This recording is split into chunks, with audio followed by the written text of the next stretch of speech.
Dans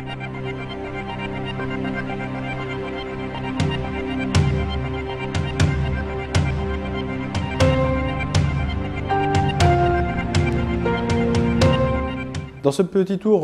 d'horizon que nous faisons sur la Russie, le deuxième point d'actualité, bien évidemment, dont on parle beaucoup en ce moment, c'est la crise ukrainienne. Alors, il ne s'agit pas de revenir ici sur les motivations, n'est-ce pas, de cette crise, sur ses origines. Je pense que d'autres commentateurs en ont déjà parlé. Essayons de regarder un petit peu les choses sous un angle différent. Le premier point, c'est d'abord que finalement, c'est aux États-Unis que l'on trouve des analystes et des gens tout à fait sérieux qui ont une analyse un petit peu différente de ce qu'on lit régulièrement en Europe ou dans les pays, en tout cas, du nord de l'Europe. À savoir que finalement, l'origine de cette crise ukrainienne provient principalement de la politique de l'Union européenne et des Américains. Un article du magazine très sérieux américain Foreign Policy du mois d'octobre le démontre d'ailleurs très clairement. Donc on voit bien que la première un peu idée reçue, si vous voulez, il est tabou quasiment en Europe de pouvoir considérer que cette crise ukrainienne, que cette situation de guerre civile, finalement a été provoquée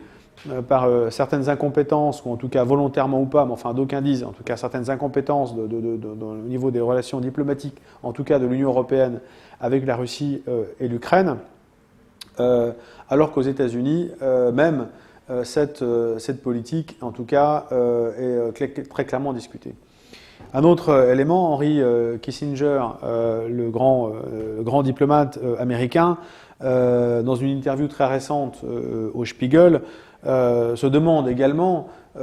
pourquoi Vladimir Poutine aurait dépensé des milliards de dollars à Sotchi pour donner une image moderne de la Russie, bien organisée, paisible, et comme par miracle, une semaine après, aurait changé d'avis pour s'emparer de la Crimée. Donc la réponse, probablement, c'est qu'elle est ailleurs, et que la situation où a été provoquée pour peut-être qu'il prenne cette décision ultime qui n'était visiblement pas préparée. Et en cela, il reconnaît que les Occidentaux, au sens large, ont clairement méconnu le caractère bien particulier de l'Ukraine pour la Russie. La Russie fondée à Kiev historiquement, mais bien au-delà, et plus récemment dans la population actuelle, le grand-père a fait la guerre. Le grand-père russe a fait la guerre avec les Ukrainiens, il y a des liens familiaux entre les deux. Et le souvenir de la Seconde Guerre mondiale, de l'Union soviétique finalement, sont encore extrêmement proches. Et l'Ukraine n'est en tout cas, vu de Russie, où l'Est de l'Ukraine n'est absolument pas perçu comme un pays étranger. Au pire, on peut dire éventuellement un cousinage extrêmement proche, mais c'est tout. Et méconnaître cet aspect historique, culturel et de l'histoire finalement tout à fait contemporaine a probablement été une grave erreur de certains diplomates. Henry Kissinger dit également que les sanctions lui posent problème, d'abord parce qu'elles ne résolvent rien. On l'a vu pendant très longtemps avec l'Irak et l'Iran. Donc jusqu'à quel point ces sanctions vont gêner la Russie, c'est une grande question, alors que lui-même dit, et on ne peut pas a priori soupçonner M. Kissinger de russophilie ou d'être pro-Poutine, que la Russie a un rôle extrêmement important à jouer dans l'intérêt des Occidentaux, notamment avec la Syrie, bien sûr, l'Iran, et la guerre sainte du djihad avec ISIS et autres en Syrie et en Irak. Donc en fait, si en Europe, pour résumer, on évoque la Russie comme le diable sorti de sa boîte ou l'ours mal léché, en reprenant un peu les images du marquis de Custine à l'époque, un peu incontrôlable, dit ménageons, soyons réalistes, faisons de la réelle politique et soyons intelligents. Les choses ne sont pas si simples et nous, occidentaux, nous sommes probablement responsables en grande partie de cette situation qui a provoqué en quelque sorte la Russie ou l'a poussée dans ses retranchements. Un autre angle, peut-être qui est également moins discuté dans les médias, c'est la politique intérieure russe. Essayons de réfléchir et se poser la question au moins si la crise ukrainienne n'a pas également, du côté russe, cette fois, un petit peu sa source dans la politique intérieure. N'oublions pas que, suite aux élections présidentielles assez récentes, Poutine, dans certaines villes, comme Moscou, pas dans les campagnes ou dans les villes moyennes, mais dans les grandes villes, on va dire, très citadines comme Moscou ou Saint-Pétersbourg et quelques autres, disons que sa popularité était beaucoup plus discutée que maintenant. D'autre part, on sait que les Russes se méfient beaucoup et se sont beaucoup méfiés de l'intervention de certaines organisations non gouvernementales, plus ou moins téléguidées de l'étranger, en tout cas c'est leur analyse, qui ont conduit à un peu déstabiliser cette campagne présidentielle à Moscou même, et qui l'a conduit d'ailleurs à prendre des décisions assez claires. En d'autres termes, soit les organisations non gouvernementales ont une politique claire de fonctionnement et de fonctionnement dans ce sens d'organisation, mais également d'origine des fonds, et dont ses objectifs sont clairs, il l'a dit lui-même, et à ce compte-là, elle peut fonctionner sans aucune difficulté en Russie, soit au contraire, les sources, disons, de financement de ces NGOs ne sont pas forcément aussi limpides qu'elle veut bien le dire, et si c'est également le cas de leurs objectifs, ils considèrent qu'elles n'ont pas lieu, en tout cas d'être, sur le territoire de la Russie. Partant de là, et quand on analyse un petit peu la situation de la révolution de Maïdan,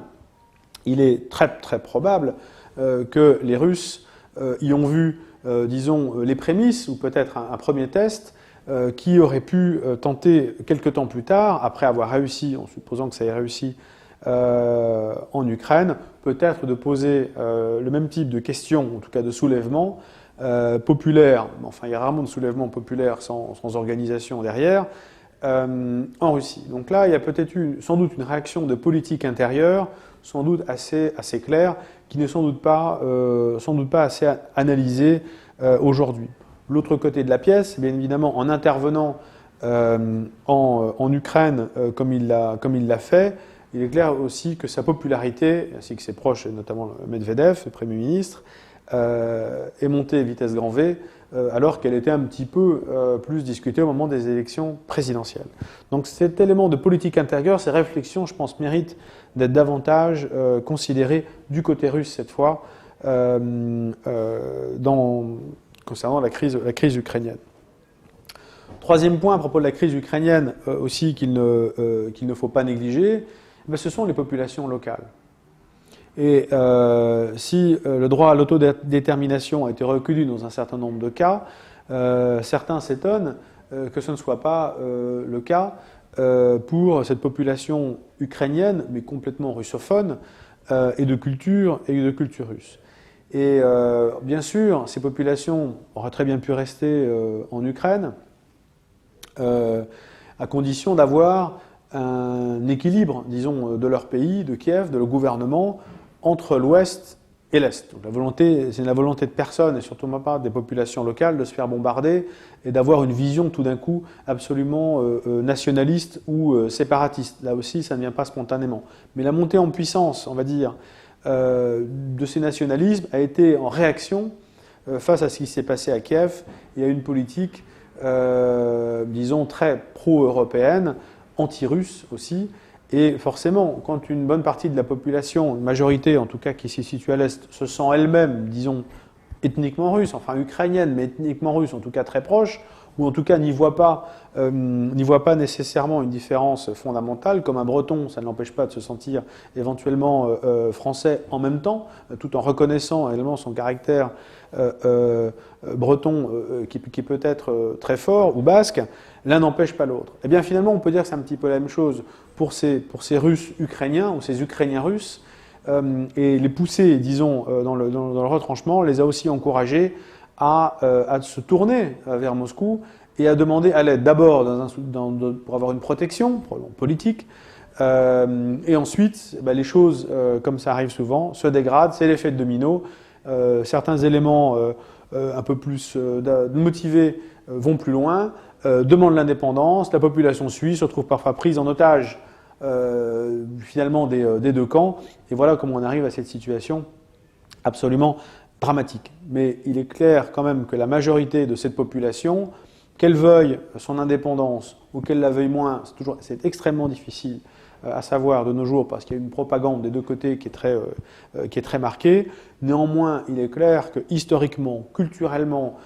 et même de façon familiale, ils ont tous des liens extrêmement forts avec la Russie et que négliger ce facteur est simplement négliger les faits et négliger la stricte vérité. Et tant qu'on n'en aura pas, que les Occidentaux n'auront pas reconnu cet élément-là, la situation ne sera pas résolue. C'est ça le grand risque qu'il y a aujourd'hui. Il y a un risque de guerre civile qui serait absolument dramatique, bien évidemment, pour ces populations locales, mais plus encore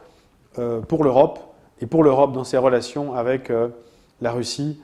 qui aurait dû et qui aurait pu être un allié naturel.